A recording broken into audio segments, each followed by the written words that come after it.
Student, I am Sonam. Welcome back to my YouTube channel Apna Vidyalaya. आज के इस वीडियो में हम आप सभी को बताएंगे क्लास 10 सामाजिक विज्ञान का बिल्कुल वायरल पेपर ऐसा ही आएगा आप सभी का 7 मार्च 2024 का बोर्ड का पेपर, ठीक है, सोशल साइंस का।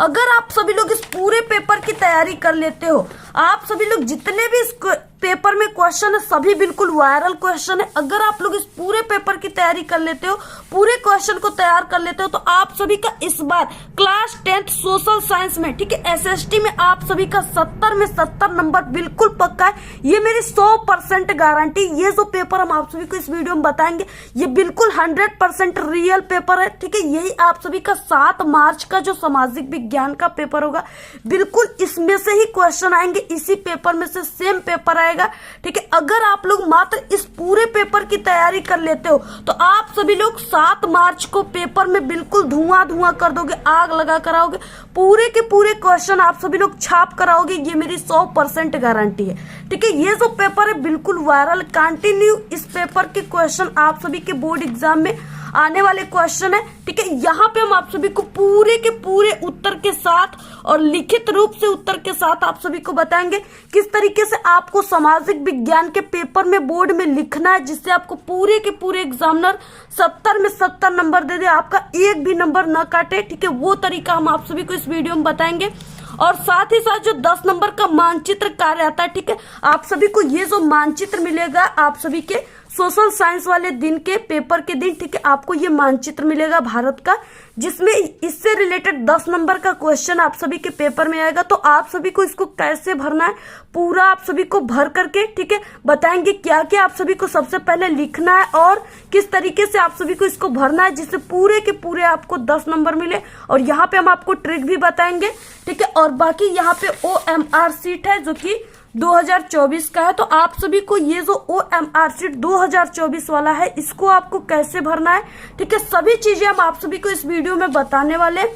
तो आप लोग सबसे पहले इस वीडियो को लाइक कर दीजिए, ठीक है, और चैनल पे नए तो चैनल को सब्सक्राइब करके आप लोग बेल आइकन को जरूर प्रेस कर दीजिएगा। और आप सभी से रिक्वेस्ट है कि इस वीडियो को आप लोग अपने सभी दोस्तों में व्हाट्सएप ग्रुप पे जरूर शेयर कीजिएगा, ठीक है। तो यहाँ पे देखिए सबसे पहले कि आप सभी का ये जो सामाजिक विज्ञान का पेपर है, ठीक है, जो कि बिल्कुल वायरल संकेतांक का है, ठीक है, और ये जो है 7 मार्च का बिल्कुल वायरल पेपर है। तो सबसे पहले आप सभी को इस पेपर में यहाँ पे आप सभी को, ठीक है, अनुक्रमांक आप सभी को लिखना है। यहाँ पे अपना 10 अंकों का अनुक्रमांक जो भी आप लोग लिख दीजिएगा। इसके बाद यहाँ पे आप सभी को अपना नाम लिखना है।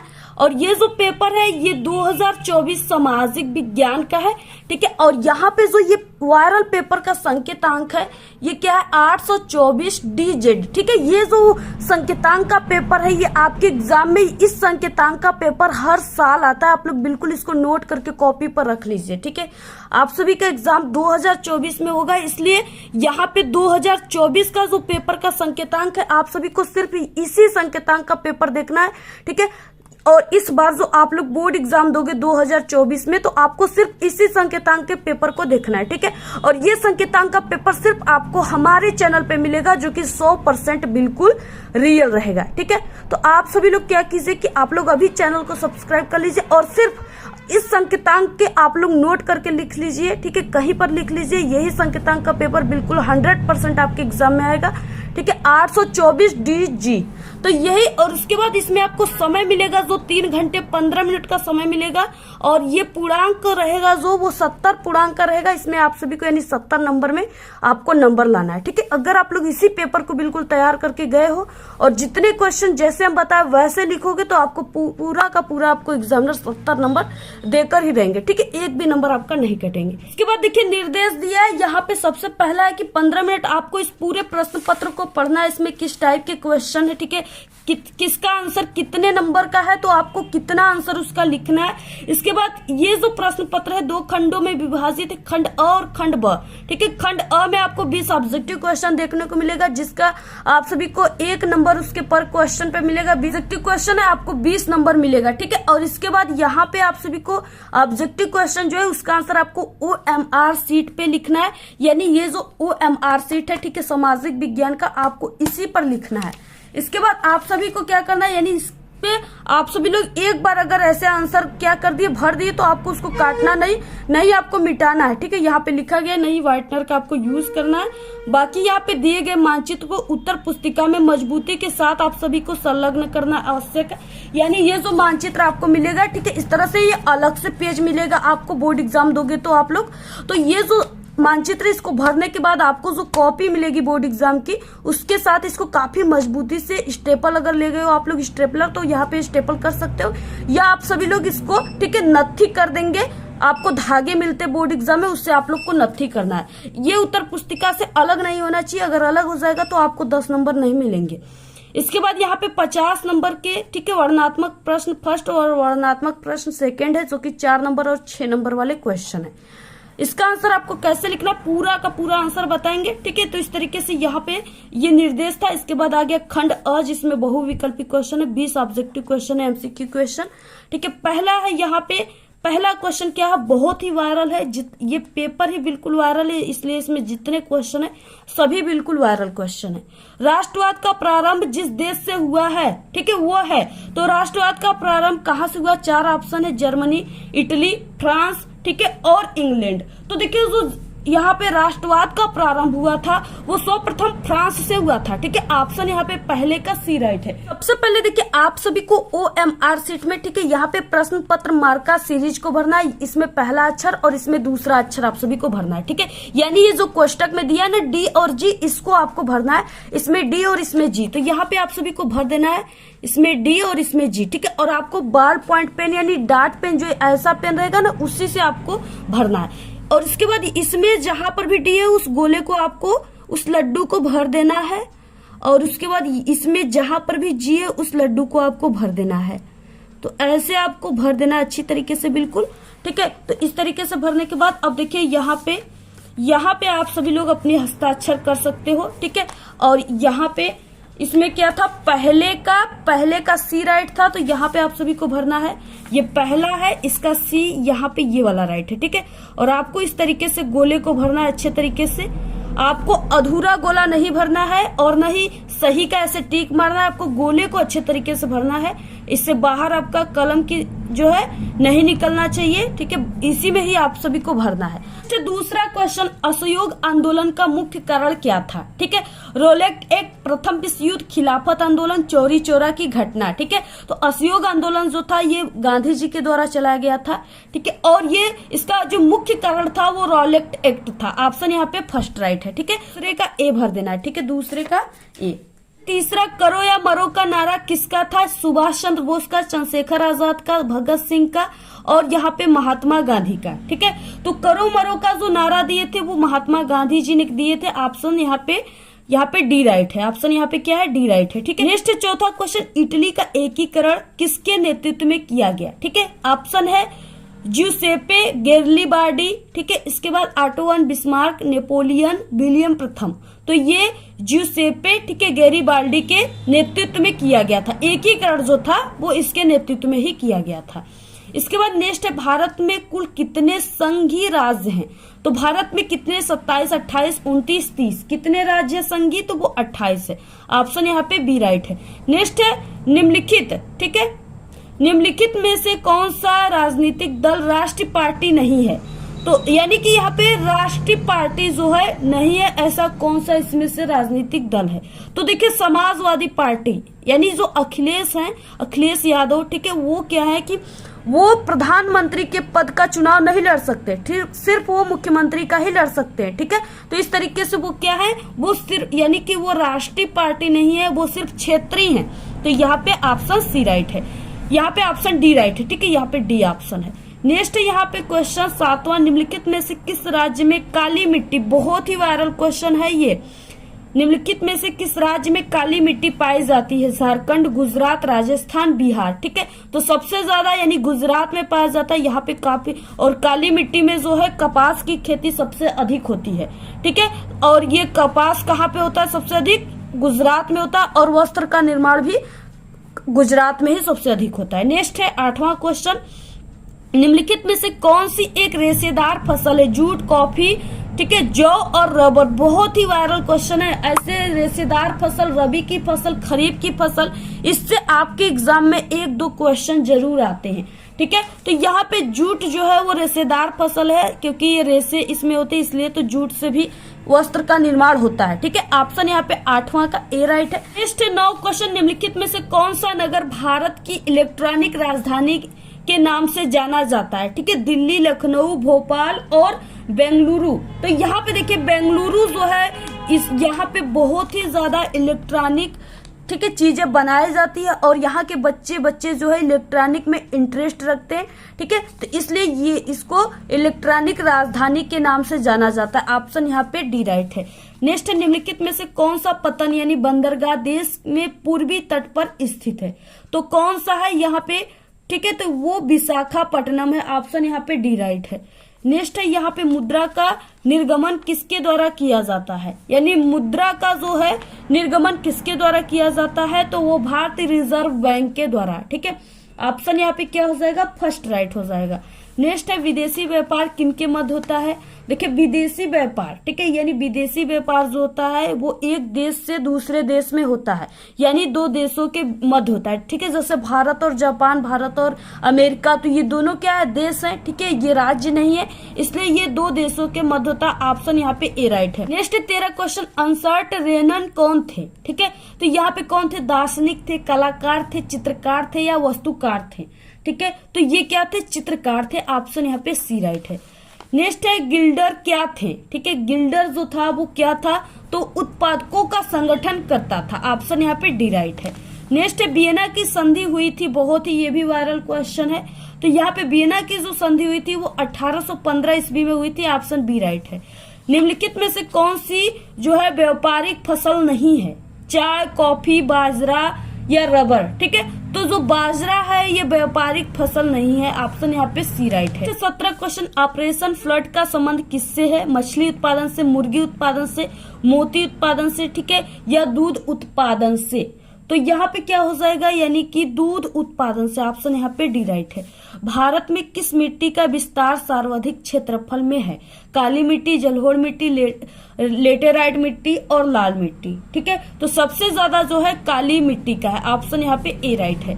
नेक्स्ट है गांधी जी ने असहयोग आंदोलन क्यों वापस ले लिया था, ठीक है, यानी वापस क्यों लिया, अंग्रेजों के डर से, बीमार होने के कारण, कांग्रेस के असहयोग के कारण, ठीक है, या यहाँ पे चोरी चोरा की घटना के कारण, ठीक है। तो ये जो था चोरी चोरा घटना के कारण गांधी जी ने असहयोग आंदोलन को वापस ले लिया था, ठीक है। चोरी चोरा जो कांड हुआ था ये गोरखपुर में हुआ था, और क्या था कि चोरी चोरा कांड का मतलब क्या है कि थानेदार सहित 12 लोग को, ठीक है, अंग्रेजों ने जेल में ही जला दिया था, भारतीय कैदियों को, ठीक है। इससे कारण इसी को देखते हुए इस घटना को चोरी चोरा घटना कहते हैं, और इसी के कारण जो असहयोग आंदोलन गांधी जी ने चलाया था उसको वापस ले लिया था, ठीक है। नेक्स्ट है यहाँ पे इनमें से कौन सी फसल एक रबी फसल है, चावल, ठीक है, मोटे अनाज, चना और चाय। रबी का फसल का मतलब कि यानी कि जो गर्मी की फसल है, ठीक है। तो इसमें से चना जो है ये क्या होता है, ये रबी की फसल है, ठीक है। ऑप्शन यहाँ पे यानी दाल में आ गया ये, तो ये चना जो है ये रबी की फसल है। यहाँ पे 20 का सी राइट है। तो इस तरीके से ये तो थे ऑब्जेक्टिव क्वेश्चन। इसके बाद आता है वर्णनात्मक प्रश्न फर्स्ट। बाद देखिए खंड ब आ गया जिसमें वर्णनात्मक प्रश्न फर्स्ट दिया हुआ है, ठीक है। इसका मतलब इसका यानी कि आपको 4 नंबर का है, और निम्न प्रश्नों के उत्तर, प्रत्येक प्रश्न के यानी आपको 80 शब्द में इसका उत्तर लिखना है, ठीक है। 80 शब्द का मतलब आप सभी को 1 से 1.5 पेज में आप सभी को इसके आंसर को लिखना है, यानी कम से कम आपको 1 पेज में इसका आंसर को लिखना है। तो यहाँ पे देखिए क्या हो जाएगा, सबसे पहला और वेरी वेरी मोस्ट इम्पोर्टेंट है, अगर आप लोग सच में इस पेपर को तैयार कर लिए, ठीक है, अगर आप लोग आज ही इस पेपर को तैयार कर लिए, ठीक है, तो ये आप सभी के एग्जाम में समझिए, अगर आज नहीं तो आप लोग एग्जाम तक अगर इस पूरे पेपर को अच्छे तरीके से आंसर को बिल्कुल रट लेते हो, तैयार कर लेते हो, तो आप सभी को हम गारंटी दे रहे हैं 100% कि बिल्कुल यही पेपर आएगा और आपका 70 में 70 नंबर बिल्कुल पक्का है, ठीक है। आप सभी को ये पता चल ही गया होगा कि ये जो फ्रांस की क्रांति कब हुई थी, इसका मुख्य कारण वाला क्वेश्चन है, ये वेरी इंपॉर्टेंट क्वेश्चन है, ठीक है। हर साल आपके एग्जाम में बिल्कुल आता ही आता है। आप लोग किसी भी साल के पेपर को उठाकर देखोगे ये क्वेश्चन जरूर रहेगा। तो फ्रांस की क्रांति कब हुई, ठीक है, इसका मुख्य कारण क्या था। देखिए 4 नंबर का क्वेश्चन है, तो 2 नंबर आप लोग अगर पहले वाले का सिर्फ आंसर लिखोगे तो 2 नंबर, ठीक है, और दूसरे वाले का भी लिख डाले तो आपको 4 नंबर टोटल मिल जाएंगे। तो इस तरीके से क्या है, अब इसका आंसर आपको कैसे लिखना है फ्रांस की क्रांति का, ठीक है। तो देखिए फ्रांस की क्रांति जो था वो 1789 ईस्वी में हुआ था, ठीक है, ये आप सभी को याद कर लेना है और ये ऑब्जेक्टिव में भी आता है। फ्रांस की क्रांति 1789 ईस्वी में लुई 16वें, यानी ये उस समय का राजा था फ्रांस का लुई 16वें के शासन काल में हुआ था। फ्रांस की क्रांति के जो निम्नलिखित 2 कारण हैं वो निम्न है। पहला कारण यही है कि दोषयुक्त शासन व्यवस्था, यानी जो फ्रांस का शासन व्यवस्था था उसमें कई प्रकार की दोष पाए गए, ठीक है। पहला जैसे यही है दोषयुक्त शासन व्यवस्था। इसमें क्या है कि फ्रांस की क्रांति का प्रमुख कारण वहां की दोषपूर्ण शासन व्यवस्था थी, ठीक है। और ये तरीका जो है ये बहुत ही सही तरीका है और बहुत ही सरल तरीका है। आप लोग अगर किताबों में पढ़ने जाओगे तो ऐसे आपको नहीं मिलेगा, ठीक है, आपको बहुत इधर उधर घुमा के मिलेगा, लेकिन ये जो ये बिल्कुल राइट है, लाइन बाय लाइन है। तो राजा देश का प्रधान था, ठीक है, उस समय जो राजा थे वो देश के प्रधान ही थे। शासन के अंतर्गत करों की वसूल करने की प्रणाली भी अत्यधिक दोषपूर्ण थी। यह अधिकार सबसे अधिक बोली देने वाले व्यक्ति को दिया जाता था, जिसने फ्रांस के लोगों में असंतोष की भावना को प्रबल कर दिया। यानी जो फ्रांस का राजा लुई 16वां था वो क्या करता था कि पहले तो वो और उसकी पत्नी मिलकर के देश को पूरा लूट लिया, ठीक है। उन्होंने अपने अच्छे अच्छे कपड़े पहने, अच्छे अच्छे खाना खाए, ठीक है, अपने घर मकान सब चीज अपने लिए कर लिया पूरे, यानी कि जितने भी पैसे थे राज्य के पूरे अपने उन्होंने लेकर के सब चीज अपने लिए कर लिया। बाकी फ्रांस की जनता के लिए वो कुछ नहीं किया।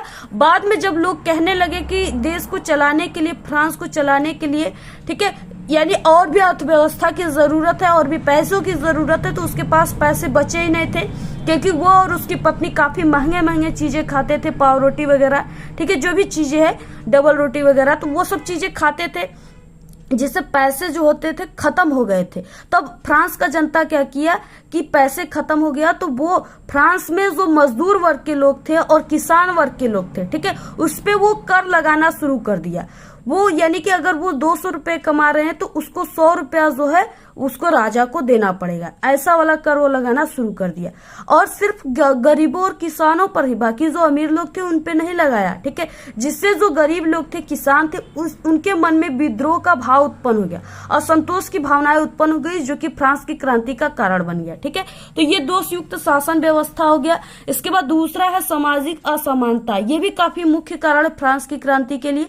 फ्रांस की क्रांति का एक महत्वपूर्ण कारण जो था सामाजिक असमानता थी। समाज 2 वर्गों में विभाजित था, ठीक है। प्रथम वर्ग कुलीन था तथा दूसरा यानी द्वितीय वर्ग जो था वो पादरी था, जो कि करों का भुगतान नहीं करते थे। यानी ये जो पादरी वर्ग के लोग थे ये करों का भुगतान नहीं करते थे, ठीक है, सिर्फ गरीबों और मजदूरों से लिया जाता था कर। इससे क्या हुआ, यानी इसमें भी क्या हो गया, असमानता का कारण था। तो यही सब कारण है। आप सभी लोग इसी तरीके से लिखिएगा, आपको पूरे के पूरे नंबर मिल जाएंगे, ठीक है। निरंकुश राजतंत्र का अंत, यानी इस तरीके से कई प्रकार से आप लोग लिख सकते हो, बहुत ही वायरल क्वेश्चन। के बाद देखिए नेक्स्ट है इसमें अथवा क्वेश्चन, यानी आप लोग इस क्वेश्चन को कीजिए, अथवा जो दिया इस क्वेश्चन को कीजिए, ठीक है। क्वेश्चन क्या है, महामंदी से क्या आशय, इसके 2 मुख्य आप सभी को कारण लिखना है, ठीक है, यानी इसके मुख्य 2 कारण लिखना है। ये भी 4 नंबर का ही है और ये भी वेरी इंपॉर्टेंट क्वेश्चन है। इससे आपके ऑब्जेक्टिव भी आएंगे और सब्जेक्टिव क्वेश्चन भी आएंगे। अब इसका आंसर क्या हो जाएगा, तो देखिए सबसे पहले कि ये जो महामंदी है इसका शुरुआत 1929 ईस्वी में हुआ था, ठीक है। वर्ष 1929 के आसपास महामंदी शुरू हो गई थी। महामंदी का मतलब यानी देश में गरीबी आ गया था, ठीक है। तो महामंदी शुरू हो गई थी और 1930 के दशक मध्य तक बनी रही। इस अवधि के दौरान संसार के अधिकांश देशों ने उत्पादन, रोजगार, आय और व्यापार में अत्यधिक गिरावट को महसूस किया, ठीक है। इसी को आर्थिक महामंदी कहते हैं। और आर्थिक महामंदी के कारण क्या थे 2। पहला कारण था कि कृषि उत्पादन की अधिकता की समस्या से कृषि उत्पादों का मूल्य कम हो गया, ठीक है। देखिए क्या होता था कि किसान बहुत ही अधिक खेती करने लगे थे और वो कई प्रकार की फसलें बोने लगे थे, ठीक है।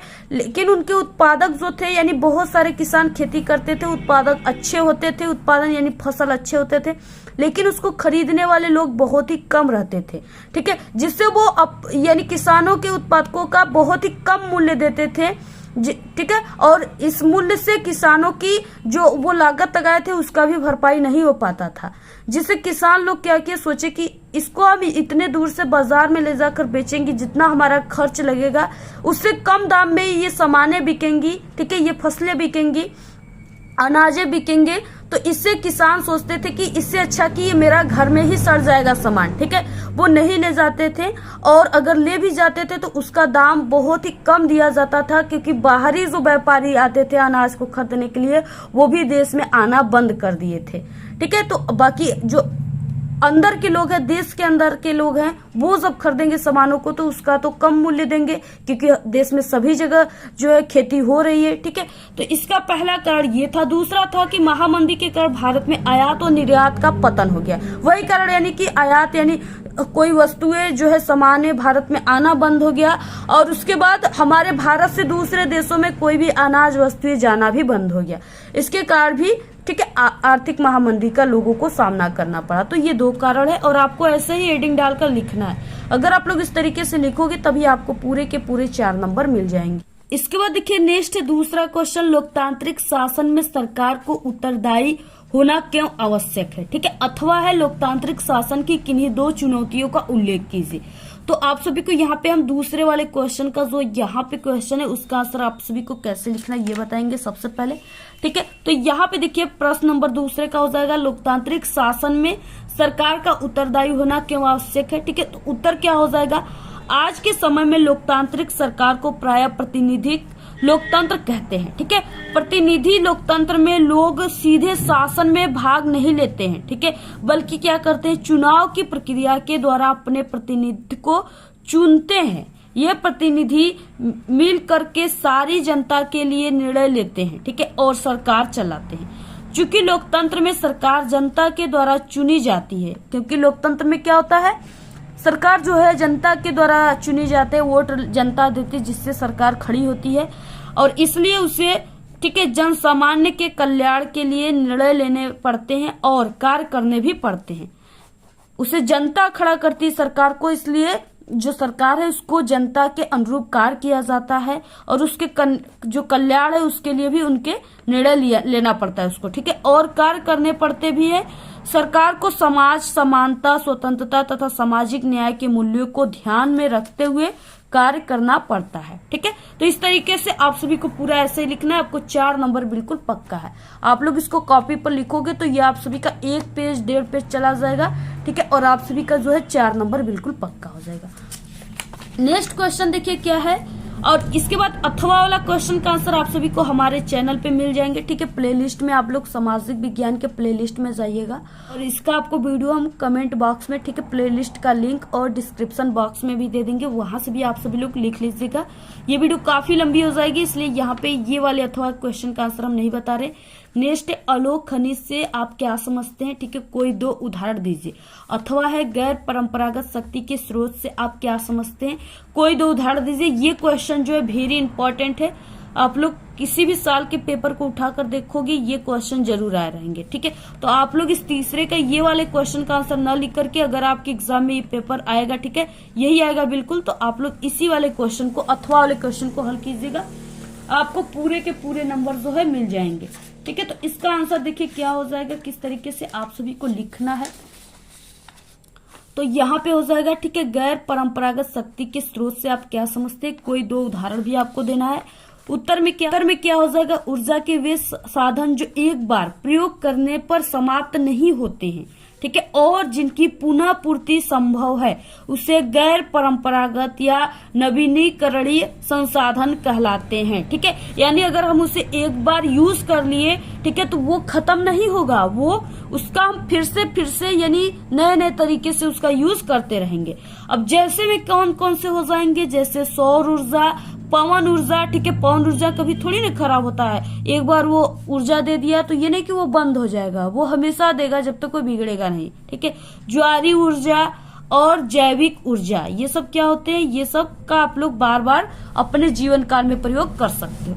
बाकी नेक्स्ट है यहाँ पे पहला इसमें हो जाएगा, यानी जितने भी यहाँ पे टॉपिक थे उसके अब एक एक का हेडिंग उसके बारे में हम जानेंगे, और आपको भी इसी तरीके से लिखना है आपको, ठीक है। आपको जैसा हम बता रहे हैं आपको पूरे यूट्यूब पर कोई नहीं बताएगा, और ये पेपर जो है ये बोर्ड पे बिल्कुल आधारित पेपर है, ठीक है। ऐसा पेपर भी आप सभी को कोई नहीं बताएगा, और क्लास 10th की पूरी पेपर की आप सभी को हम सॉल्यूशन देंगे पूरे के पूरे उत्तर के साथ। आप लोग चैनल को अभी तुरंत सब्सक्राइब कर लीजिए, और वीडियो को आप लोग लाइक, यानी 1000 प्लस आप सभी को इस वीडियो को लाइक जरूर करना आप लोग कीजिएगा, ठीक है। आप लोगों के लिए हमने इतना मेहनत किया, रात दिन एक करके हम मेहनत कर रहे हैं, जबकि एग्जाम आपको देना है लेकिन मेहनत हम कर रहे हैं, ठीक है।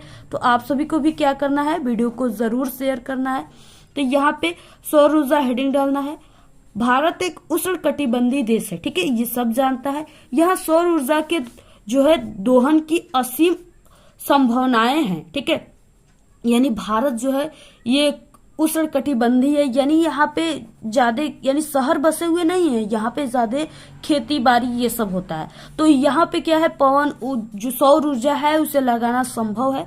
तो इस फोटोवोल्टाइक प्रौद्योगिकी के द्वारा धूप को सीधे विद्युत में परिवर्तन किया जाता है। सौर ऊर्जा में क्या होता है, यानी ये जो फोटोवोल्टाइक प्रौद्योगिकी है इसके द्वारा धूप को सीधे विद्युत ऊर्जा में परिवर्तित किया जाता है, यानी धूप से कोई भी बल्ब बढ़ सकता है, आप लोग ये समझिए। भारत के ग्रामीण तथा सुदूर क्षेत्रों में सौर ऊर्जा तेजी से लोकप्रिय हो रही है, यानी ग्रामीण ऊर्जा में ग्रामीण जो है वहां पे लोग सबसे ज्यादा सौर ऊर्जा का यूज कर रहे हैं। जो प्लेट होता है ना, सौर सेल, सौर प्लेट, उसी को ये कह रहा है, ठीक है। वो धूप से ही चार्ज होता है, तो ग्रामीण के क्षेत्र में ज्यादातर इसका यूज है, क्योंकि अगर लोग लाइट लेंगे, ठीक है, लाइट की व्यवस्था अपने घरों में करेंगे तो ये मीटर लग रहे हैं सभी घरों में, ज्यादा चार्ज आएंगे।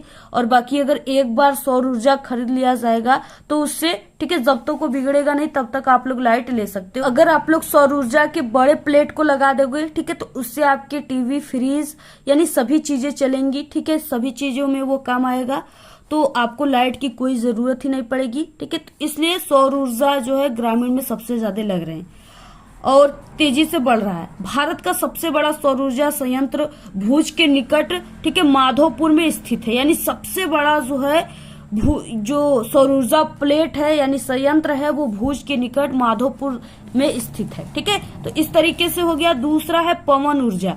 पवन ऊर्जा के माध्यम से ऊर्जा को कैसे संचरित किया जाता है। पवन ऊर्जा का प्रयोग पानी बाहर निकालने, ठीक है, यानी पानी को बाहर निकालने में किया जाता है। खेतों में सिंचाई करने और बिजली पैदा करने के लिए भी किया जाता है। वायु ऊर्जा का प्रयोग गुजरात, तमिलनाडु, उड़ीसा, ठीक है, और महाराष्ट्र में भी किया जाता है। इसके बाद यहाँ पे तीसरा क्वेश्चन में आएगा बायोगैस। ग्रामीण इलाकों में झाड़ियों, ठीक है, कृषि अपशिष्ट, पशुओं और मानव जनित अपशिष्ट के प्रयोगों से घरेलू उपयोग हेतु बायोगैस उत्पन्न की जाती है, ठीक है। बायोगैस संयंत्र नगर पालिका, सहकारिता तथा निजी स्तर पर लगाए जाते हैं। बायोगैस का मतलब देखिए, जैसे एक गड्ढा ग्रामीण के लोग बना लेते हैं, ठीक है, और अगर उनके पास गाय, भैंस ये सब है, ठीक है, तो वो उनके क्या करते हैं, जो भी अपशिष्ट चीजें हैं जैसे गोबर वगैरह हो गया, गाय मूत्र, ठीक है, ये सब को वो एक उसी गड्ढे में इकट्ठा करते हैं और उस गड्ढे में इकट्ठा करके वो बायोगैस बनाते हैं, ठीक है, जिससे वो उससे, ठीक है, जिससे वो उससे चूल्हे को बारते हैं और अपनी भोजन पका लेते हैं। तो ये ग्रामीण में काफी ज्यादा हो रहा है, ठीक है, क्योंकि ग्रामीण क्षेत्र में ही गाय भैंस सबसे अधिक रहते हैं। तो इसके बाद ज्वारी ऊर्जा चौथा है। महासागरीय तरंगों का प्रयोग विद्युत उत्पादन के लिए किया जाता है, ठीक है। संकरी खाड़ी के आर पार बाढ़ के द्वारा बनाकर बांध बनाए जाते हैं। तो इस तरीके से आपको ये पूरा स्क्रीनशॉट ले लीजिए, आपको ऐसे ही पूरा लिखना है, ठीक है। इस तरीके से अगर आप लोग लिखते हो तो पूरे के पूरे आपको 4 नंबर मिल जाएंगे। चौथा क्वेश्चन है, देखिए बहुत ही वायरल है। भारतीय कृषि की कोई 3 विशेषताएं लिखिए अथवा विदेशी व्यापार के लाभों का वर्णन कीजिए, ठीक है। तो आपको ये अथवा वाले क्वेश्चन का आंसर प्लेलिस्ट में मिलेगा और बाकी इस क्वेश्चन का आंसर क्या हो जाएगा, तो यहाँ पे देखिए भारतीय कृषि की कोई 3 विशेषताएं में क्या हो जाएगा, उत्तर में भारतीय कृषि की 3 विशेषताएं इस प्रकार है, ठीक है। आपको ऐसे लिखना है। सबसे पहला क्या है, उर्वरकों और रासायनिक खाद का प्रयोग न करने के कारण भूमि की उत्पादकता कम तथा फसल उत्पादन भी कम होता है। देखिए भारत में जितने भी किसान हैं, यानी सबसे ज्यादा किसान गरीब किसान है। वो खेती सिर्फ इसलिए करते हैं कि उनके यानी कि रोजमर्रा के जो उनकी खान पान है वो अच्छे से चल सके, ठीक है, यानी उनकी जो जीवन है अच्छे से चल सके, इसलिए अपनी रोजी रोटी के लिए वो करते हैं। और ये नहीं कि वो खेती को एक व्यापार बनाए हुए उससे वो काफी ज्यादा पैसे कमा सकते हैं, ठीक है, ये नहीं है। तो जो भारत के किसान है वो अपने खेतों में उनके पास इतने पैसे नहीं होते हैं, ठीक है, कि वो अपने खेतों में अच्छे खादों, ठीक है, अच्छे डाई, अच्छे प्रकार की दवाइयों, कीटनाशकों का यूज करे, टॉनिक वगैरह का यूज करे, जिससे उनकी जो पैदावार खेतों का उत्पादन है, ठीक है, उत्पादन वो काफी अच्छा हो, अधिक से अधिक हो। यानी अगर वो 10 बीज बोए तो उनकी 10 बीज का पौधा बनकर तैयार हो, ठीक है, ऐसा नहीं है। यानी अगर ऐसे बीज को वो खरीदने जाएंगे कि 10 बीज बोए 10 का पौधा बनेगा तो वो उनको काफी महंगा पड़ जाएगा, इसलिए वो क्या यानी वो उन्नत किस्म के बीजों के खरीदने के लिए उनके पास पैसे नहीं होते, इसलिए वो, ठीक है, यानी कि थर्ड क्वालिटी के ही बीजों को खरीद कर वो अपने खेतों में छींट देते हैं, जिससे अगर 10 बीज को छींट रहे तो सिर्फ 5 बीज के ही पौधे बनेंगे, बाकी 5 बीज जो है उसी में सड़ जाता है, ठीक है। तो यानी कि वो इस तरह से ज्यादा उर्वरकों और उन्नत किस्म के बीजों और रासायनिक खादों का प्रयोग नहीं करते हैं, जिससे उनकी उत्पादकता कम हो जाती है और फसल उत्पादन भी कमी हो जाती है, ठीक है। दूसरा कारण क्या है, भारतीय कृषि प्रायः मानसूनी वर्षा, मृदा की प्राकृतिक उर्वरता तथा अन्य पर्यावरणीय तत्वों पर निर्भर करती है। देखिए भारत में जितने भी किसान हैं, ये नहीं कि सभी किसानों के पास अपनी खुद की खेती है, ठीक है, और उसमें उन्होंने जो है सबमर्सिबल कराया हुआ है, यानी अच्छे से उनको अगर जो है भगवान नहीं बरसेंगे, पानी नहीं बरसात होगी, फिर भी वो अपने फसलों को सींच लेंगे, ऐसी उनके पास कोई, सभी किसानों के पास सुविधा नहीं होती है। इसलिए जो गरीब किसान है वो भगवानों पर निर्भर करते हैं, मानसूनी वर्षा पे निर्भर करते हैं, ठीक है। इसके बाद अगर जो है वर्षा नहीं होगा, भगवान पानी नहीं बरसाएंगे, तो हो सकता है कि उन किसानों की फसल सूख जाएगी और पूरी खेती बर्बाद हो जाएगी। नेक्स्ट है यहाँ पे, भारत के लोगों का जीवन स्तर निम्न होने के कारण ये लोग आधुनिक कृषि नहीं कर सकते हैं, ठीक है, यानी ये अच्छे प्रकार के जो हर हैं उनका यूज नहीं कर सकते। और अभी तक आप लोग देखोगे तो भारत में, ठीक है, कहीं कहीं अभी भी कोल्हू से जो बैल थे, 2 बैलों की जोड़ी, अभी भी कहीं कहीं उनसे खेती होती है, ठीक है।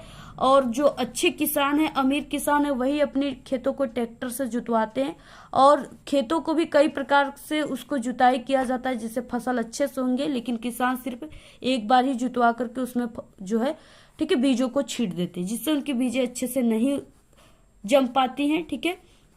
तो इस तरीके से इनके कृषि उपकरण भी पुरानी प्रकृति के होते हैं, यानी अभी भी ये पुराने कृषि उपकरणों से ही खेती करते, अच्छे इनको खरीदने के लिए पैसे नहीं है। ये लोग धन कमाने के लिए कृषि नहीं करते, बल्कि अपने परिवार की उदारपूर्ति के लिए कृषि करते हैं।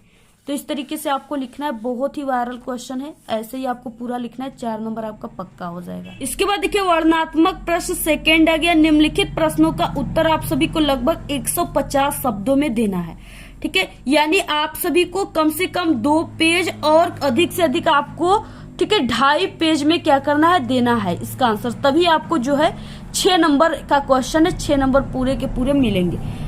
इसमें पहला यानी 5वां क्वेश्चन है, विश्व की अर्थव्यवस्था के विकास में तकनीकी का क्या योगदान है, उदाहरण सहित आप सभी को लिखना है, बहुत ही वायरल क्वेश्चन है।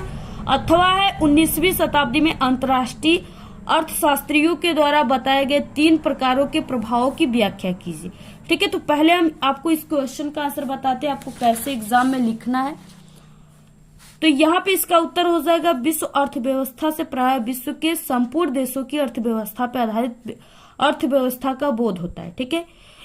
इस प्रकार वैश्विक अर्थव्यवस्था को विश्व समाज की अर्थव्यवस्था कह सकते हैं, जबकि राष्ट्रीय अर्थव्यवस्थाएं स्थानीय अर्थव्यवस्थाएं कहलाएंगी, ठीक है।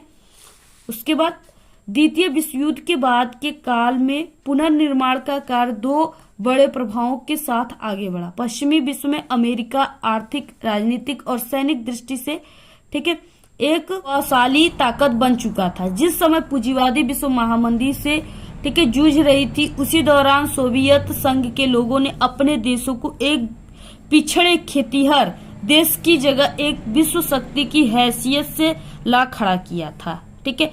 विश्व बैंक और IMF ने 1947 में औपचारिक रूप से काम शुरू किया। पश्चिमी औद्योगिक राष्ट्रों और जापानों के लिए व्यापार तथा आय में वृद्धि के नए युग, ठीक है, एक नए युग जो है उसका सूत्रपात ब्रिटेन वुड्स व्यवस्था के माध्यम से हुआ। ये भी काफी वायरल क्वेश्चन है, ब्रिटेन वुड्स व्यवस्था। 70 के दशक के अंतिम वर्षों से बहुराष्ट्रीय कंपनियों भी एशिया के ऐसे देशों में उत्पादन केंद्रित करने लगी जहां वेतन कम थे। चीन जैसे देशों में वेतन तुलनात्मक रूप से कम थे, फलस्वरूप विश्व बाजारों पर अपना प्रभुत्व कायम करने के प्रतिस्पर्धा कर रही है विदेशी बहुराष्ट्रीय कंपनियों ने वहां जमकर निवेश करना आरंभ कर दिया। ठीक है, रेलवे, भाप के जहाज, टेलीग्राफ, ये सभी तकनीकी बदलाव बहुत महत्वपूर्ण रहे हैं। ठीक है, औपनिवेशीकरण के कारण यातायात और परिवहन साधनों में भारी सुधार किए गए, तेज चलने वाली रेलगाड़ियां बनी। ठीक है, बोगियों का भार कम किया गया और जलपोतों का आकार बढ़ा दिया गया जिससे किसी भी उत्पाद को खेतों से दूर दूर के बाजारों में कम लागत पर अधिक सरलता से पहुंचाया जा सके। अमेरिका, ऑस्ट्रेलिया, न्यूजीलैंड सब जगहों से जानवरों की बजाय उनका मांस यूरोप में भेजे जाने लगा। ठीक है, इससे न केवल समुद्री यात्रा में आने वाला खर्चा कम हो गया बल्कि यूरोप में मांस के दाम भी गिर गए। तो इस तरीके से आपको क्या करना है, पूरा ऐसे लिखना। आप लोग पूरा स्क्रीनशॉट ले लीजिए। ये बहुत ही सरल तरीका से हमने आपको आंसर बताया है। ठीक है, और ऐसे ही लिखने पर आपको नंबर मिलेंगे। तो आप लोग पूरा इसका स्क्रीनशॉट ले लीजिए। ऐसे ही आप सभी को पूरा लिखना है। बाकी इस वाले क्वेश्चन का आंसर आपको प्लेलिस्ट में मिल जाएंगे। ठीक है, क्योंकि ये वीडियो काफी लंबी हो जाएगी और हमारे फोन जो है उसमें स्पेस भी नहीं है, इसलिए आपको इसका आंसर प्लेलिस्ट में ही देखना होगा। नेक्स्ट है 6वां क्वेश्चन, भारत में राजनीतिक सत्ता के विकेंद्रीकरण के पीछे बुनियादी सोच क्या थी, इसका स्वरूप क्या था। ठीक है, 6 नंबर का है। अथवा देखिए जो क्वेश्चन है ये वेरी इंपॉर्टेंट है, बहुत बार आपके एग्जाम में आया है, हर साल आता है। संघवाद क्या है, इसकी प्रमुख विशेषताएं बताइए। ठीक है, तो यहाँ पे हम इसी क्वेश्चन का आंसर आप सभी को बताते हैं कैसे आपको एग्जाम में जो है लिखना है, जिससे आपको पूरे के पूरे नंबर मिल जाएंगे। और आपको क्या करना है, 2 से 2.5 पेज लिखना है। ठीक है, और हो सके तो 3 पेज लिखिएगा, लेकिन कम मत लिखिएगा, नहीं तो 6 नंबर नहीं मिलेंगे। तो सबसे पहला हेडिंग आपको संघवाद लिखना है। ठीक है, संघवाद सरकार का वो स्वरूप है जिसमें देश के भीतर सरकार के कम से कम 2 स्तर मौजूद है। पहला केंद्रीय स्तर पर, दूसरा स्थानीय या राज्य स्तर पे। ठीक है, भारत की स्थिति में संघवाद को स्थानीय, केंद्रीय और राज्य सरकारों के मध्य अधिकारों के विवरण के रूप में परिभाषित किया जा सकता है। संघीय शासन व्यवस्था में एक ही समय में एक से अधिक प्रकार की सरकारों किसी देश में शासन करे। ठीक है, सभी को अपने अधिकार संविधान से मिले हैं। इस व्यवस्था की महत्वपूर्ण विशेषताएं निम्नलिखित है। पहला हेडिंग है, यानी पहला जो विशेषता है वो दोहरी नागरिकता होना, ये आपको हेडिंग डालना है। ठीक है, इसमें क्या हो जाएगा, संघात्मक शासन व्यवस्था। ठीक है, शासन वाले देशों में दोहरी नागरिकता होती है। लोग अपने देश तथा अपने अपने राज्यों के नागरिक होते हैं। केवल भारत में ही इकहरी नागरिकता होती है। ठीक है, दोहरे उद्देश्य प्राप्त होना। दूसरा है, संघीय शासन व्यवस्था के दोहरे उद्देश्य है देश की एकता की सुरक्षा करना और उसे बढ़ावा देना तथा इसके साथ ही क्षेत्रीय विविधताओं का पूरा जो है सम्मान करना। ठीक है, तीसरा है यहाँ पे सरकार का एक या अधिक स्तर का होना। यहाँ सरकार 2 या अधिक स्तरों वाली होती है। इसमें एक सरकार पूरे देश के लिए होती है। ठीक है, जिसके पास राष्ट्रीय महत्व के विषय होते हैं तथा फिर राज्य या प्रांतों के स्तर पर सरकार होती है जो राज्य के कामों का संचालन करती है, यानी जो राज्य का काम है, कार्य, उसका संचालन करती है। चौथा, सरकार का अधिकार क्षेत्र विस्तृत होना। अलग अलग स्तर की सरकारों एक ही नागरिक समूह पर शासन करती है, पर कानून बनाने, कर वसूलने और प्रशासन का उनका अपना अपना अधिकार क्षेत्र होता है। ठीक है, 5वां, सुरक्षा प्रदान करने में सहायक विभिन्न स्तरों की जो है सरकारों के अधिकार क्षेत्र संविधान में स्पष्ट रूप से वर्णित होते, इसलिए संविधान सरकार में हर स्तर के अस्तित्व और प्राधिकार को गारंटी और सुरक्षा देता है। मौलिक प्रावधानों को दोनों स्तरों की सरकार की सहमति से, ठीक है, बदलना।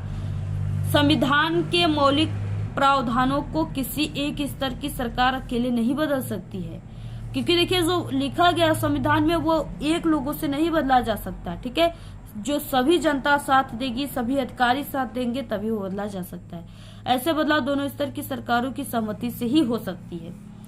देखिए आप लोग 6 नंबर का है तो सिर्फ 6 ही लिख सकते हो, ठीक है। बाकी यहाँ पे हम आपको 7वां 8वां भी बता देते हैं और 9वां भी बता देते हैं। संविधान को व्याख्या करने का अधिकार, अदालतों को संविधान और विभिन्न स्तर की सरकारों के अधिकारों की व्याख्या करने का अधिकार है। विभिन्न स्तर की सरकारों के बीच अधिकारों के विवाद की स्थिति में सर्वोच्च न्यायालय जो है निर्णायक की भूमिका निभाता है। वित्तीय स्वायत्तता निश्चित करने के लिए, ठीक है, वित्तीय स्वायत्तता निश्चित करने के लिए विभिन्न स्तर की सरकारों के लिए राजस्व के अलग अलग स्रोत निर्धारित हैं। आपातकाल में केंद्र की एकात्मक शक्तियां, यानी आपातकाल पड़ने पर, जरूरी चीजें पड़ने पर, एकाएक कोई चीजें पड़ने पर, ठीक है, केंद्र की एकात्मक शक्तियां का यूज होता है। आपातकाल में संघ की कार्यपालिका शक्ति राज्यों को इस बात का निर्देश देने तक विस्तृत हो जाती है कि राज्यों की कार्यपालिका शक्ति केंद्रीय कार्यपालिका शक्ति के अधीन कार्य करती है। आपात की उदय घोषणा के प्रवर्तन के समय संसद को राज्य की सूची में, ठीक है, शामिल किसी भी विषय पर विधि बनाने की शक्ति जो है प्राप्त हो जाती। इस अवधि में राज्य विधानमंडल राज्य सूची के विषयों पर कानून बना सकते हैं, किंतु वे संसद के द्वारा पारित विधियों के अधीन होते हैं। ऐसे आपको पूरा लिखना, आप लोग 6 ही लिख सकते हो, आप लोग इसका स्क्रीनशॉट ले लीजिए पूरे का, ठीक है। ऐसे ही आप सभी को क्या करना है, लिखना है। आप लोग पूरा इसका स्क्रीनशॉट ले लीजिए। सबसे पहले आप लोग इसको तैयार कर लीजिए।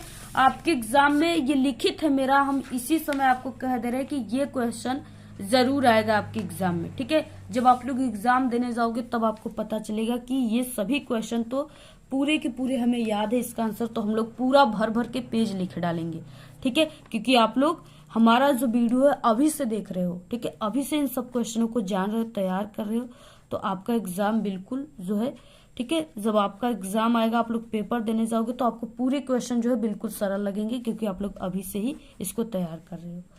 इसके बाद देखिए नेक्स्ट क्वेश्चन क्या है। और अगर आप सभी लोग का किसी भी सब्जेक्ट की तैयारी अभी तक नहीं हुई है और आप लोग उस सब्जेक्ट में पास होना चाहते हो, ठीक है, तो हमारे चैनल पे क्लास 10th के ऑल सब्जेक्ट में जो है पास होने की ट्रिक है, बिना पढ़े, ठीक है, बिना मेहनत किए, बिना पढ़े, तो आप लोग उन सब ट्रिक को भी देख सकते हो। और सिर्फ आप लोग हमारे ही चैनल का ट्रिक यूज करोगे तभी आप लोग पास हो पाओगे, क्योंकि हमारे चैनल से पढ़ने वाले हर साल जो कमजोर स्टूडेंट है, ठीक है, जो टॉपर है वो तो टॉप कर जाते हैं, जो कमजोर हैं वो हमारे इसी ट्रिक के माध्यम से ही बोर्ड एग्जाम में बिना पढ़े 80% नंबर, ठीक है, 85% नंबर लाते हैं, सिर्फ हमारे ट्रिक से। बाकी अदर यूट्यूब चैनल के आप लोग ट्रिक को देखोगे तो 100% फेल हो जाओगे, लेकिन जो हम ट्रिक बताते हैं वो बिल्कुल आपको कई साल के एक्सपीरियंस के साथ बताते, ठीक है, बताते हैं, और उसी ट्रिक से आप लोग पास होगे।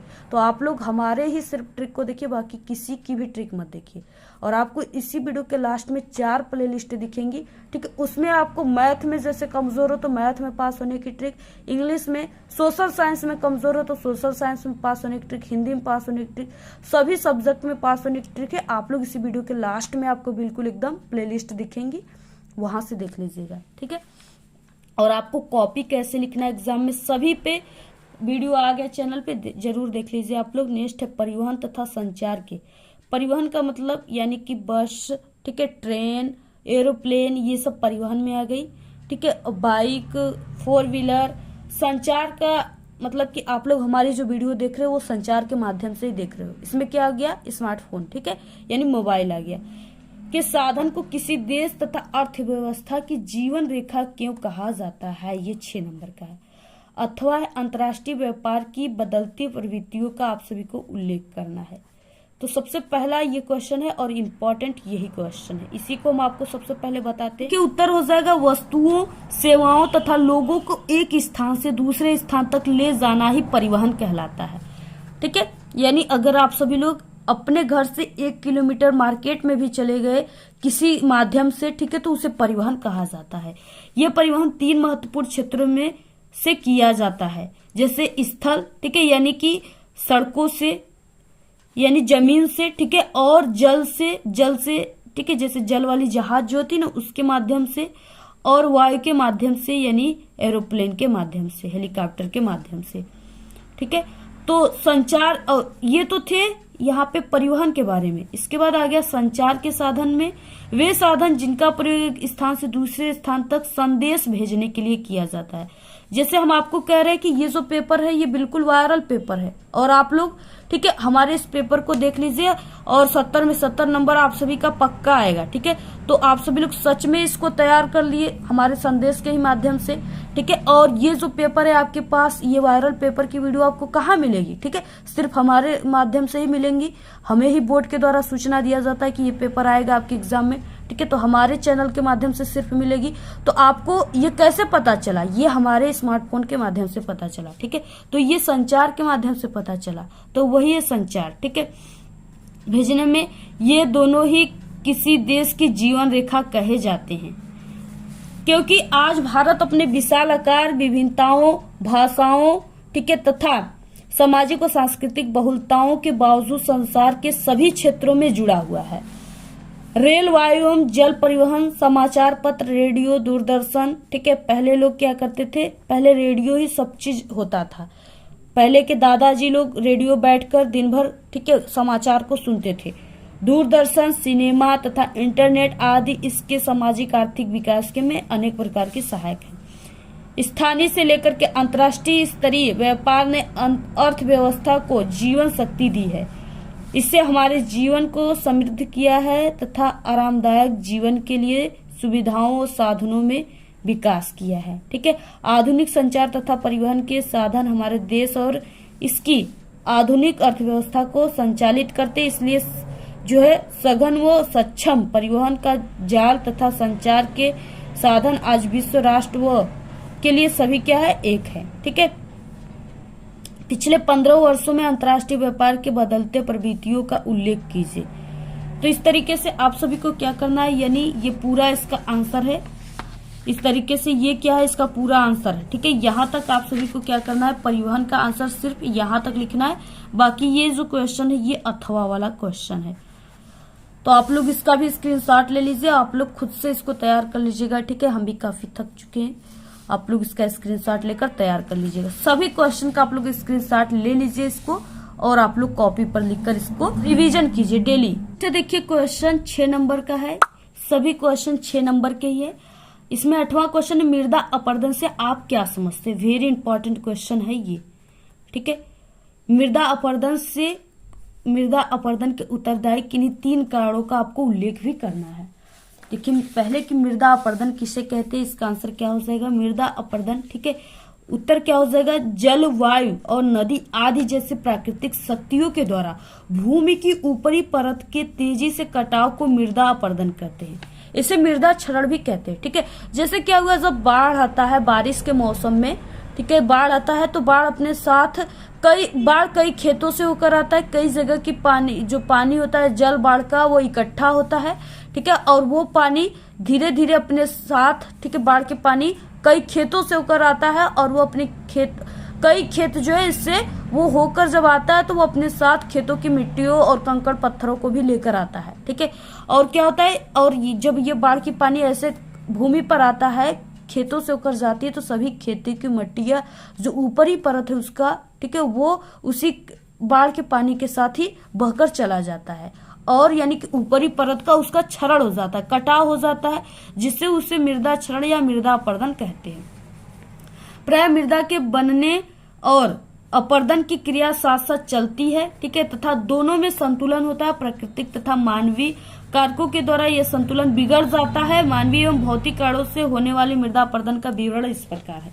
देखिए मृदा अपरदन कैसे कैसे होता है, तो मृदा अपरदन के लिए उत्तरदायी मानवीय कारक जो है वो क्या है? पहला कि खनन कार्य। ठीक है, खनिज पदार्थ निकालने के लिए जो खनन कार्य होता है, जैसे खनिज पदार्थ जमीनों में से निकाले जाते हैं ना, जैसे कोयला हो गया, सोना हो गया, ये सब डायमंड, ये सब क्या होते हैं? तेल वगैरह, ये सब जमीन के अंदर से निकलते हैं। तो उनको निकालने के लिए पृथ्वी को खोदा जाता है। ठीक है, यानी मिट्टी को खोदा जाता है तभी निकलते हैं। तो इससे भी क्या हो रहा है? मृदा का अपरदन हो जा रहा है। भवन निर्माण कार्य के लिए, मनुष्य भवन निर्माण कार्य के लिए रोड़ी, बजरी, ठीक है, संगमरमर और बदरपुर आदि प्राप्त करने के लिए छोटी बड़ी पहाड़ियों को गहरे गड्ढों में परिवर्तन कर देते हैं, यानी परिणत कर देते हैं। ठीक है, संगमरमर कैसे निकलता है, वो पहाड़ों से ही निकलता है। तीसरा, अत्यधिक चारागाह, यानी जो पशु होते हैं वो अधिक चरते हैं, जिससे उनके जो पैरों में खूर लगे होते हैं उससे मिट्टियां उखड़ जाती है। ठीक है, जल के कारण मिट्टियां उखड़ जाती है, जिससे उससे भी मृदा क्षरण हो जा रहा है, मृदा अपरदन हो जा रहा है। वनों के कटाव के कारण भी मृदा अपरदन बढ़ जा रहा है, क्योंकि जो वन होते हैं उनकी जड़ें मिट्टियों को बांधे रखते हैं, ठीक है, जकड़े रहते हैं। और अगर वन काट दिए जाएंगे तो बाढ़ के पानी सभी मिट्टियों को बहा ले जाती है। इससे भी क्या होता है, तेजी से मृदा अपरदन बढ़ रहा है। नेक्स्ट है, कृषि के अनुप्रयुक्त तरीकों का प्रयोग करके भी जो है मिट्टियों को यानी मृदा का अपरदन होता है। तो इस तरीके से कृषि के गलत तरीकों से भी मृदा अपरदन होता है। गलत ढंग से हल चलाने, जैसे ढाल पर ऊपर से नीचे की ओर हल चलाने से बहिकाएं बह जाती हैं, जिसके अंदर से बहता पानी आसानी से मृदा का कटाव कर पाता है। ठीक है, मृदा अपरदन के लिए उत्तरदायी जो भौतिक कारक हैं वो है कि ढाल वाली भूमि पर अपरदन, ठीक है, समतल भूमि की अपेक्षा ज्यादा होती है। तीव्र मूसलाधार वर्षा से मृदा अपरदन होता है, ये मृदा की ऊपरी परत को अपने साथ बहा कर ले जाती है। पवनें जब आंधी का रूप ले लेती हैं तो बहुत बड़ी मात्रा में जो है मृदा यानी मिट्टी के जो धूल के कण होते हैं उड़ा करके ले आती है। शुष्क मरुस्थलीय प्रदेशों में मृदा अपरदन का ये एक बड़ा कारण है। शुष्क जो मरुस्थलीय प्रदेश है जहाँ पे वर्षा बहुत ही कम होते हैं, तो उसमें क्या होता है, जब हवा चलता है तो उसकी पूरी मिट्टियां सूखी होती हैं, वो अपने साथ हवा उसको उड़ाकर एक स्थान से दूसरे स्थान तक ले जाता है। ठीक है, तो ऐसे आप सभी को पूरा लिखना, आप लोग इसका स्क्रीनशॉट ले लीजिए, बहुत इंपॉर्टेंट है, हर साल आपके एग्जाम में आता है ये। आप लोग पूरा इसका स्क्रीनशॉट ले लीजिए, आप लोग इसको बिल्कुल तैयार कर लीजिए। अथवा क्वेश्चन, भारत में उपभोक्ता आंदोलन का आरंभ करने के लिए उत्तरदायी कारणों का आपको, ठीक है, वर्णन करना है। 6 नंबर का है, तो इस तरीके से इसका आंसर हो जाएगा। आप सभी लोग इसका स्क्रीनशॉट ले लीजिए पूरा और आप लोग इसको तैयार कर लीजिएगा। ठीक है, बाद नेक्स्ट है मानचित्र संबंधित प्रश्न। ठीक है, ये 10 नंबर का आप सभी के एग्जाम में आएगा और इसको हम आपको काफी अच्छे तरीके से बताएंगे कि इसमें आप सभी को, ठीक है, 9 का ए और 9 का बी, यानी 5 क्वेश्चन आपको 9 के ए में दिया हुआ है और 5 क्वेश्चन 9 के बी में दिया हुआ है। तो आप सभी को किस तरीके से जो है इसको लिखना है, कैसे लिखना है, जिससे आपको 10 नंबर पूरे मिलेंगे। और आप लोग देखिए इस वीडियो को अपने सभी दोस्तों में व्हाट्सएप ग्रुप पे, टेलीग्राम ग्रुप पे जरूर शेयर कीजिए, क्योंकि ये पेपर हम आपको बहुत ही मेहनत से बता रहे हैं और ऐसा आपको कोई नहीं बताएगा। ठीक है, पूरे के पूरे आंसर के साथ होता है। और अगर आप लोग इस वीडियो को जरूर शेयर करोगे, अगर 1000 लाइक आया इस वीडियो पे, तो आप सभी को हम क्लास 10th के जितने भी सब्जेक्ट हैं सभी के सॉल्यूशन के साथ, जो वायरल है, जो बोर्ड के द्वारा बिल्कुल सूचित किया जा रहा है हम लोगों को कि यही पेपर आएगा। ठीक है, क्योंकि हम बोर्ड एग्जाम की कॉपी पिछले कई सालों से चेक करते हैं और पेपर भी बनाते हैं। ठीक है, और हम ही सिर्फ यूट्यूब पर पेपर बनाते हैं, बाकी कोई भी नहीं बनाता है। तो इस तरीके से आप सभी लोग, ठीक है, लाइक करेंगे तो आपको हर एक सब्जेक्ट का जो है पेपर बहुत ही जल्द मिल जाएंगे। बाकी सब्जेक्ट के पेपर को हमने बना चुका है, प्लेलिस्ट में आप सभी लोग जाकर देख लीजिएगा। और मानचित्र कार्य संबंधित प्रश्न 10 नंबर का आता है। 9 का एक क्वेश्चन है, निम्नलिखित स्थानों को भारत के दिए गए रेखा मानचित्र में, ठीक है, इस चिन्ह के द्वारा आपको नाम सहित दर्शाना है। सही नाम तथा सही अंकन के लिए आपको आधा प्लस आधा 1 नंबर मिलेगा। यानी अगर आप लोग नाम सही लिख दिए तो कॉपी में तो आपको आधा नंबर, अगर आप लोग इस मानचित्र में सही सही दिखा दिए कि हाँ ये चीजें, ये स्थान यहाँ पे है, तो आपको आधा नंबर फिर से मिलेंगे। ठीक है, यानी टोटल आधा प्लस आधा 1 नंबर आपको मिलेंगे एक क्वेश्चन पे। पहला जैसे क्या है, वह स्थान जहां 1927 में भारतीय राष्ट्रीय कांग्रेस का अधिवेशन हुआ था। ठीक है, कहाँ पे हुआ था, अब आपको क्या करना है, सबसे पहले कॉपी में इस तरीके से मानचित्र कार्य लिखना है और यहाँ पे प्रश्नोत्तर संख्या लिखना है, बाकी आपको लाइनिंग वगैरह दे देना है। ठीक है, तो जो यहाँ पे ये कांग्रेस का अधिवेशन वाला आप लोग जरूर क्वेश्चन तैयार कर लीजिएगा, मानचित्र से संबंधित जरूर आपके पेपर में आएगा। ठीक है, तो वह स्थान जहां 27 में भारतीय राष्ट्रीय कांग्रेस का अधिवेशन हुआ था, कहाँ पे हुआ था, तो वो चेन्नई में हुआ था। ठीक है, मद्रास और चेन्नई, यानी मद्रास के चेन्नई में, जो मद्रास है वो चेन्नई में है। ठीक है, तो इस तरीके से मद्रास में हुआ था। तो आप सभी को कॉपी में मद्रास लिखना है और मानचित्र में भी आपको जो है पहले आपको मानचित्र में यहाँ पे अनुक्रमांक लिखना है 10 अंकों का अपने से। ठीक है, कक्षा यहाँ पे लिखना है क्लास 10 और पेपर कोड जो है यानी जो भी आप सभी का पेपर है उसका आप सभी को कोड लिख देना है। ठीक है, तो यहाँ पे पेपर कोड था 824 DG, तो आपको इसको लिख देना है। और इसके बाद देखिए इसमें मद्रास कहाँ पे है, तो जो मद्रास है वो भारत के मानचित्र में सबसे नीचे है, यानी यहाँ पे मद्रास है। ठीक है, तो यहाँ पे आपको इस तरीके से लाइनिंग करके बाहर भी लिख सकते हो, अंदर भी लिख सकते हो, मद्रास चेन्नई। और आपको एग्जाम में यानी कि पेंसिल से लिखना है। ठीक है, पेन से नहीं आपको लिखना है। नेक्स्ट है यहाँ पे वो स्थान जहाँ गांधी जी ने नमक बनाना प्रारंभ किया था। तो नमक बनाना कहाँ से प्रारंभ किए थे गांधी जी? डांडी से। ठीक है, जो कि गुजरात में है। तो आप सभी को कैसे यहाँ पे लिखना है, देखिए ये जो आपको दिख रहा है ये एक डायनासोर का यहाँ पे मुख है। ठीक है, डायनासोर के मुंह की तरह है। और यहाँ पे क्या है, इसी डायनासोर के मुंह में यानी यहाँ पे अहमदाबाद है और यहाँ पे गुजरात है और इसी जगह यहाँ पे क्या है यानी गुजरात में ही यहाँ पे क्या है, डांडी है। तो इस तरीके से यहाँ पे आप सभी को क्या लिखना है, डांडी। नेक्स्ट क्वेश्चन तीसरा, वह स्थान जहाँ सूती मिल श्रमिकों ने सत्याग्रह किया था। कहाँ पे किया था? तो वो अहमदाबाद में सूती वस्त्र ज्यादा बनता है, तो अहमदाबाद में किया था। और अहमदाबाद जो है कहाँ पर है मानचित्र में? तो ये जो डायनासोर का मुंह है, ठीक है, इसके बीच में यहाँ पे क्या है, अहमदाबाद है। तो आप सभी को यहाँ पे लिख देना है। ठीक है, अहमदाबाद। इसके बाद क्या है नेक्स्ट क्वेश्चन कि वो स्थान जहां जलियांवाला बाग हत्याकांड हुआ था, तो ये अमृतसर में हुआ था। तो आप सभी को कॉपी में चौथे स्थान पे अमृतसर लिखना है और यहाँ पे जो है अमृतसर है, यानी इधर ये अमृतसर जो है पाकिस्तान की तरफ यानी बॉर्डर पे है और अमृतसर, और इधर यहाँ पे लाहौर है। ठीक है, तो यहाँ पे अमृतसर है जो कि पंजाब में पड़ता है, पंजाब यहाँ पे, और इसी के यहाँ पे अमृतसर है जहाँ पे स्वर्ण मंदिर है। ठीक है, वह स्थान जहाँ से 1920 में असहयोग आंदोलन का क्या हुआ था, उदय घोष हुआ था। ठीक है, तो वो नागपुर से हुआ था, नागपुर से खाली।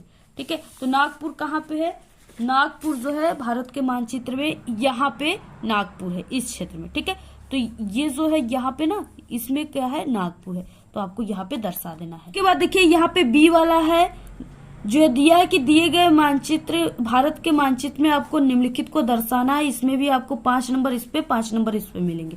इसमें आपको ये है कि चिन्ह के साथ दर्शाना, चिन्ह सभी में दिए हुए हैं। राजस्थान की राजधानी आपको इस चिन्ह के द्वारा दर्शाना है। ठीक है, तो राजस्थान की राजधानी कहाँ पे है, तो वो जयपुर में है। ठीक है, जयपुर क्या है, राजस्थान की राजधानी है। अब मानचित्र में जयपुर कहाँ है, तो यहाँ पे राजस्थान है। ठीक है, और इसी जगह यहाँ पे इसका यानी इधर राजस्थान है और यहाँ पे इसका राजधानी है जयपुर। तो आपको किससे दिखाना है, यहाँ पे इस तरीके से। ठीक है, यानी यहाँ पे बॉक्स में सी आपको लिखना है, इसी से आपको जो चिन्ह दिया है ना, इसी से आपको दर्शाना है। अगर आप लोग ऐसे पूरा दर्शाते हो, कॉपी में लिखते हो, तभी आपको 1 नंबर मिलेंगे। महानदी पर निर्मित एक बांध, आपको ये जो चिन्ह है ना, इसके द्वारा दर्शाना है। ठीक है, तो महानदी पर जो स्थित है बांध वो है हीराकुंड बांध। ठीक है, तो यहाँ पे हीराकुंड है, आपको ऐसे दर्शा देना है। और हम आप सभी को बता दें, अगर आपको ये दर्शाने वाला नहीं पता है कि हाँ कहाँ पे हीराकुंड है, कहाँ पे जयपुर है, तो आप लोग सिर्फ कॉपी में ही लिख दोगे तो आपको जो है 10 नंबर का मानचित्र वाला क्वेश्चन है, तो 5 नंबर अगर सिर्फ कॉपी में आंसर लिखोगे तो मिलेगा, और 5 नंबर अगर आप लोग इसमें सही दिखाओगे स्थान तब मिलेगा। तो ये नहीं कि आपको स्थान नहीं पता है तो आप लोग उस क्वेश्चन को ही नहीं किए छोड़ दिए, आपको कॉपी में लिख देना है। ठीक है, 5 नंबर मिल जाएंगे। उत्तर भारत की एक प्रमुख नदी आपको ये चिन्ह के द्वारा दर्शाना है। तो उत्तर भारत की एक प्रमुख नदी गंगा भी है, यमुना, घाघरा भी है, यानी किसी एक को ही लिखना। हमने यहाँ पे आपको 3 बता दिया। अब देखिए गंगा नदी जो है वो इस तरीके से यहाँ से होकर आती है और ये बनारस से होते हुए इधर चली आती है। ठीक है, तो यानी यहाँ पे बनारस में जो है जिसको वाराणसी कहा जाता है वहां पे गंगा नदी है। इसके बाद नेक्स्ट क्वेश्चन में क्या है, भारत के किसी एक परमाणु ऊर्जा केंद्र, आपको ये जो चिन्ह है इसके द्वारा दर्शाना है। वो ये कलपक्कम में है। ठीक है, तो इस चिन्ह के द्वारा आपको कलपक्कम यहाँ पे लिख देना है। तो यहाँ पे तारापुर महाराष्ट्र में भी है और कलपक्कम में भी है, तो आप लोग इस तरीके से कलपक्कम लिखिएगा, एक ही लिखना है। नेक्स्ट है दक्षिण भारत में कहवा उत्पादक कोई एक राज्य आपको ये जो चिन्ह है इसके द्वारा दर्शाना है। ठीक है, तो ये कर्नाटक और केरल में है, तो आपको यहाँ पे दर्शाना है कर्नाटक केरल कहाँ पे है, तो यहाँ पे देखिए ये कर्नाटक जो है यहाँ पे। ठीक है, और आपको ऐसे चिन्ह जो दिया है उसी के माध्यम से यहाँ पे दर्शाकर ऐसे आपको कर्नाटक लिख देना है। तो इस तरीके से आपको यानी 10 क्वेश्चन पूरे दिए हैं, पूरे को आपको ऐसे करना। बाकी ये जो क्वेश्चन है ये दृष्टि बाधित वाला क्वेश्चन आपको यहाँ से नहीं करना है, सिर्फ आपको ए और बी करना है। ठीक है, ये क्वेश्चन उनको करना है जिनको दिखाई कम देता है। ठीक है, और आपको ये क्वेश्चन करना है, ये क्वेश्चन आपको बिल्कुल भी नहीं करना है। तो ये रहे बिल्कुल वायरल पेपर, आप सभी लोग इस पेपर को बिल्कुल तैयार कर लीजिए। ठीक है, पूरा का पूरा यही क्वेश्चन आप सभी के पेपर में आएगा और आपको मानचित्र जो है ऐसे भरना है। जितने भी मानचित्र वाले क्वेश्चन है बहुत ही वायरल क्वेश्चन है, आप लोग सभी को ठीक है इसका स्क्रीनशॉट ले लीजिए और सभी को आप सभी लोग इसको तैयार कर लीजिए। ऐसे हम आप सभी को दिखा दे रहे हैं। ठीक है, और ये बिल्कुल वायरल है, आप लोग इस पूरे पेपर की तैयारी जरूर कर आप लोग 7 मार्च को पेपर देने जाइएगा। आप लोग पूरा का पूरा छाप कराओगे, पूरे के पूरे आंसर छाप के आओगे जितने यहाँ पे आंसर बता रहे, क्योंकि ये बिल्कुल रियल जैसा पेपर है। ठीक है, अगर आप लोग इस पेपर की पूरी तैयारी कर लेते हो आपका 70 में ठीक है कम से कम तो आपका 60 नंबर आना बिल्कुल पक्का है। बाकी जो 10 नंबर हैं वो हमारे और भी आपको जो सामाजिक विज्ञान के पेपर मिलेंगे और बन चुके हैं उसमें से आएंगे। ठीक है, आप लोग सभी पेपर को तैयार कर लीजिए और बाकी लोग इस वीडियो को सभी दोस्तों में शेयर कीजिए। और अगर आपको इसका पीडीएफ चाहिए तो आप लोग हमारे टेलीग्राम चैनल को ज्वाइन कीजिए, उसका लिंक आपको इस वीडियो के डिस्क्रिप्शन में मिल जाएगा। और आप सभी को और कौन से पेपर पे वीडियो बनाया जाए आप लोग कमेंट करके बताइएगा, हम आपको तुरंत वीडियो प्रोवाइड करा देंगे। आज के इस वीडियो में सिर्फ इतना ही। आपको ये वीडियो कैसा लगा? अगर वीडियो पसंद आए तो एक बड़ा सा लाइक कर दे, चैनल पे नए तो सब्सक्राइब करके बेल आइकन को जरूर प्रेस कर दे और आप सभी लोग इस वीडियो को अपने सभी दोस्तों में शेयर करें। Thanks, all the very best, bye bye.